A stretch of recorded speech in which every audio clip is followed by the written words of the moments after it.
Didier Cazes pour Orange. Oui, alors je suis encore pour quelques jours le responsable des affaires publiques chez Orange avant de voler de mes propres ailes en freelance. Donc voilà, je vais vous parler pas mal. Donc je continue à peu près mon parcours en tant que conseil et expert sur le déploiement de la fibre optique. Donc on commence par votre présentation, Didier, avec la petite zapette que je vais vous passer, voilà, et sur lequel vous allez pouvoir avancer.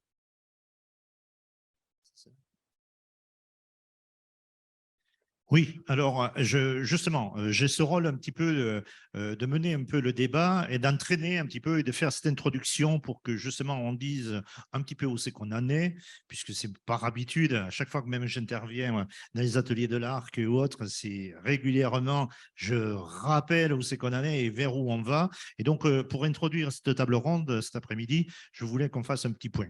Donc, Orange, je ne vous le présente pas, quelque part, vous aurez les slides si vous répondez donc tout à l'heure sur le lien qu'on va vous envoyer. Bon, on est un opérateur, on est 8e marque mondiale des télécoms, on est numéro 1 de la convergence, on a quelques millions et quelques dizaines et centaines de millions de clients. Et voilà, et on est quand même un opérateur majeur dans le déploiement des réseaux en France et ailleurs, puisqu'on est quand même présent dans 26 pays aussi où on a une forte présence, notamment toute la partie Afrique, mais aussi bien en Europe, donc avec l'Espagne et d'autres pays. Ah oui, quelque chose quand même qui était assez intéressant, on parlait d'énergie, et sur le plan énergétique aussi, on est fortement engagé, puisque quand même avec tous nos matériels et la data et tout ce qu'on a, on dépense quand même et on coûte cher en la matière donc énergétique. Je rappelle qu'on est tellement bien engagé qu'à date déjà, on va dire le groupe est une consommation d'électricité déjà à 36% d'origine renouvelable. Ça veut dire que quelque part, on travaille énormément dans ce sens-là pour que justement, on soit de plus en plus propre, et c'est déjà pas mal. Alors, une petite question avant de démarrer quand même, juste un peu pour se mettre dans le bain. Vous avez tous en parlé, je vous en parle déjà depuis pas mal de temps. Quelles sont les conséquences de l'arrêt du RTC, donc ce fameux réseau commuté que vous avez vu arriver dans les années 70 et qui jusqu'à aujourd'hui nous amène à ce que à l'instant T, quand voilà, à l'instant T, vous pouvez décrocher et avoir une tonalité. Tout ça s'arrête là à partir de 2023 notamment, et donc il y a quand même quelques conséquences associées à cela. Donc voilà, vous pouvez répondre aux questions. Donc, il y a 4 réponses possibles, multiples, hein. Donc, il y a plusieurs conséquences possibles. Donc, une obligation à disposer d'une box, la fin de la connexion continue lors d'une panne électrique, la disparition du réseau physique en cuivre et la fin du service dédié à toute gestion technique du bâtiment. Voilà. Allez, on vous laisse voter. 5, 4, 3, 2, 1. Allez, 0. Benjamin, on laisse afficher les résultats. Alors, il y a un petit truc qui s'est marqué. Est-ce qu'on n'a que ça, nous, le host? Ah ouais, non, il n'y a que nous. C'est un problème de. Ah. Alors, c'est un problème d'écran. Ça, il faut que je le gère. Ah oui, le hockey, là.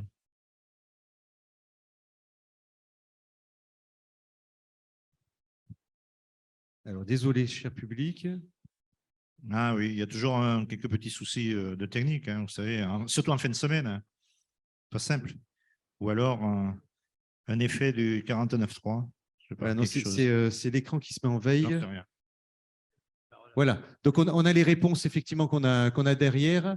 54%. Ça y est, voilà, j'aime bien Voilà, voir. ça y est.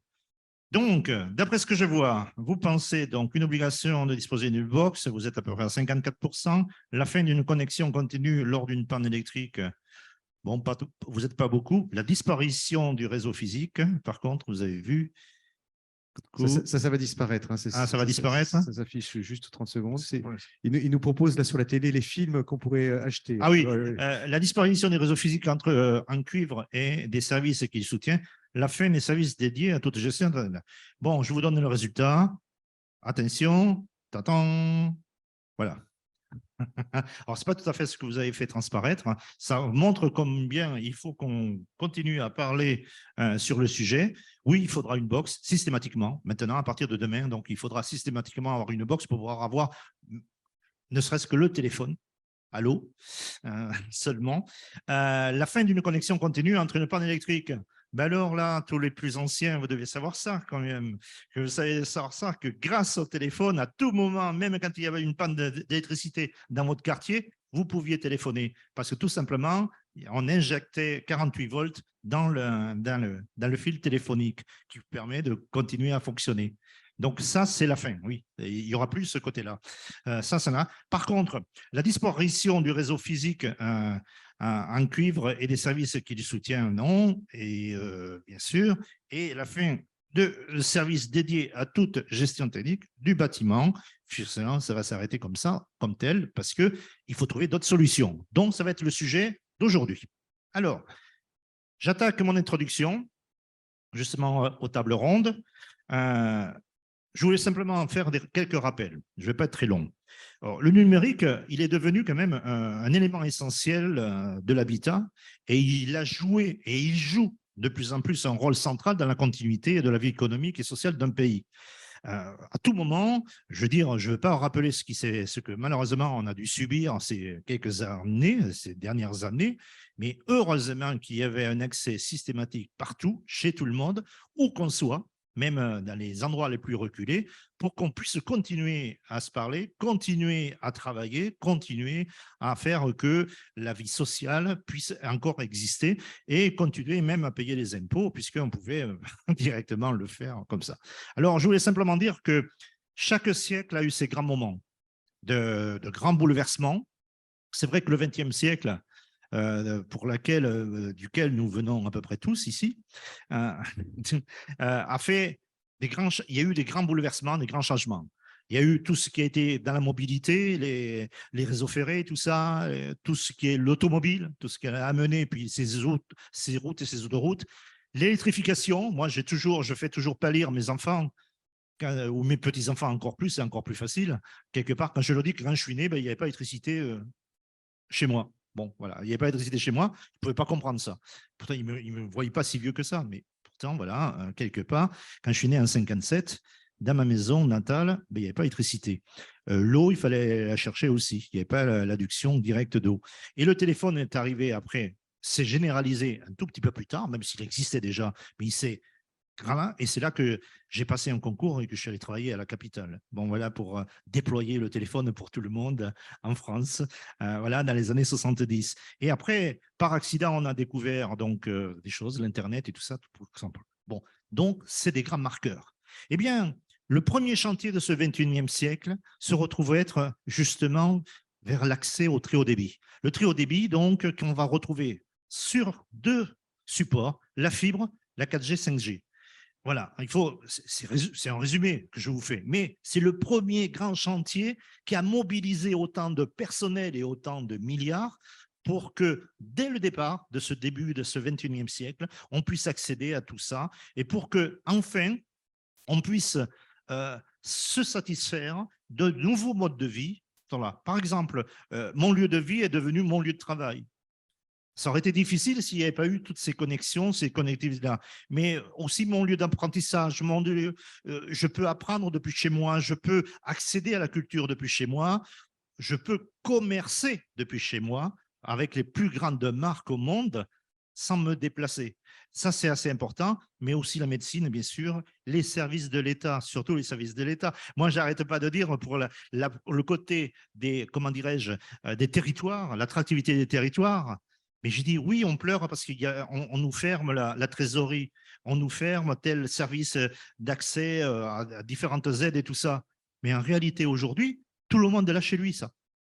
Vous payez vos impôts, vous faites vos déclarations depuis chez vous. Donc, on n'a pas besoin d'avoir un bâtiment. Chacun a son accès direct. Donc, voilà. Tout ça pour dire que ce 21e siècle, c'est magnifique. Alors, quelque chose encore dont je voulais partager avec vous, c'est où en sommes-nous et les conséquences. Alors, la France, 100% fibre, c'est pour bientôt. On va dire que voilà, les résultats sont là. Vous pouvez consulter ça en allant sur certaines cartes, notamment fournies par l'ARCEP, notre régulateur. Mais quelques chiffres clés. 34,45, donc 34 millions et demi à fin 2022, c'était le nombre de de logements rendus raccordables. C'est-à-dire des gens chez qui, si vous voulez, vous pouvez demander un abonnement très haut débit, donc de la fibre. Donc, c'est énorme quand même. C'est pas rien quand même, 34 millions là-dessus. Alors, quels sont ceux qui ont passé le pas? Eh bien, 18 millions de nos concitoyens ont passé le pas, c'est-à-dire ont abandonné les offres ADSL et tout ça et sont allés directement sur la fibre optique. 18 millions, ce n'est pas, voilà, ce n'est pas quelques personnes un peu comme ça. Et aujourd'hui, il y a bien plus d'abonnements sur la fibre qu'il en reste sur la DSL. Juste une petite remarque, c'est 18 millions de logements ou de personnes? C'est de logements. Donc, c'est beaucoup plus que de personnes finalement. Puisque c'est 18 oui, mais millions de logements. Le reste, c'est les logements. Les 34 millions, ce sont des logements. Et les 18 millions, c'est les personnes. Oui. D'accord. Voilà. Sauf que dans un logement, il peut y avoir 3, 4, 5 personnes. Oui, oui, j'ai compris. Et donc, après, ce que je voulais simplement dire, ça va être l'objet des discussions qu'il va y avoir après, c'est que aujourd'hui, ces supports-là nous aident à travailler sur 2 supports. Il y a tout ce qui fait que tout ce qu'il y a à l'intérieur du logement, faire en sorte que vous puissiez regarder la télé, avoir Internet, faire téléphoner, tout ça, donc les parties privatives. Mais il ne faut pas oublier aussi les parties donc, collectives dans lesquelles il y a énormément de services au-delà des ascenseurs, mais il y a le machine-to-machine, il y a tout ce qui est lié donc aux capteurs, tout ce qui est lié au suivi, à la surveillance et tout là, qui sont dans les parties communes. Et tout ça doit pouvoir converger sur un seul et même support, notamment donc les réseaux en fibre. Après, il y a donc les annonces effectives et celles à venir. Il y a les annonces sur le fait de l'arrêt du RTC, dans ce fameux ce fait qu'il y ait le 48 volts ou pas le 48 volts dans les câbles, donc à fin 2023, donc c'est cette année, c'est là, on y est dedans. Et la fibre a vocation à terme à se substituer systématiquement à tous les supports cuivre qui amènent, pas dans le logement, mais tout ce qui transporte à l'extérieur, donc d'ici 2030. Ce qui veut dire que des réseaux cuivre deviendraient totalement obsolètes par rapport là-dessus. Voilà, donc en gros, je vais arrêter là-dessus pour ne pas être trop long et engager directement là-dessus. Je voulais simplement dire que les réseaux, ce début du XXe siècle, donc, s'orientent à aller sur 2 supports, donc la fibre et ensuite le réseau mobile. L'abandon, il y a déjà des chantiers et des choses qui ont été mises en place. Il y a plein de choses, des signaux avertisseurs qui montrent bien que l'accès au très haut débit, c'est la demande de tous et pour tous. Et ça faisait partie des grandes revendications, même des Gilets jaunes, ne nous abandonnez pas dans notre cas. Et bien justement, le très haut débit, il est partout et pour tout le monde, partout. Et ce qui était assez important pour moi aussi de montrer, c'est qu'il fallait aussi penser à tous ces services collatéraux, tout ce qu'il y a. Ce n'est pas tout que d'amener la télévision, cet opium un peu que des peuples, souvent qu'on dit être, cette télévision pour tous, là, il y a aussi tous les services qu'il y a autour, ne serait-ce que pour le suivi au sein même de la copropriété. Donc, je suis ravi qu'il y ait des représentants de copropriété, des petites et des grandes, et des très grandes, où justement ce sujet-là est vraiment un sujet fort et sur lequel il faut on a déjà travaillé ensemble.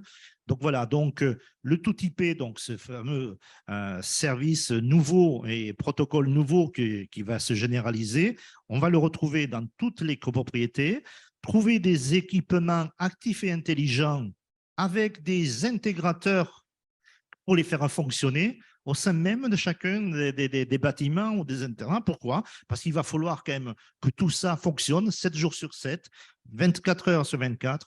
Donc, c'est une ouverture, on en parlera tout à l'heure, sur des nouveaux métiers, sur des nouvelles choses là-dessus, parce qu'il va falloir des gestionnaires. Le téléphone, c'est pas comme c'est resté très, très, très longtemps dans la tête de beaucoup de promoteurs, le petit truc qu'on pense ou qu'on ne pense pas, qui doit être là à la fin. Aujourd'hui, j'ai entendu une des conférences cette semaine-là qui a fait et sur laquelle ils n'avaient pas la réponse, et moi j'amène la réponse, au même titre qu'il y a des audits énergétiques.